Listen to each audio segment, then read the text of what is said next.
Idol, tayo ngayon ng ating episode ay magluluto po tayo ng chicken lauya mga idol.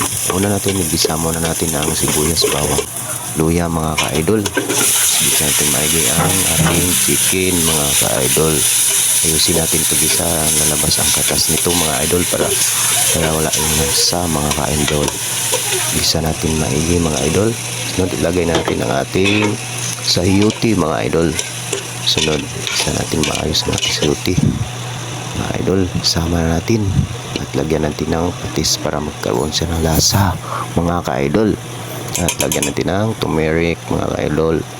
Ayun ang idol, nahalo na siya mga idol. Lagyan natin ng tubig 2 cups mga ka-idol at takpan natin muna mga idol ng 2 minutes para makumulo na siya mga idol. At lagyan natin ng chicken cubes at takpan natin ulit mga idol at to kumulo na mga idol.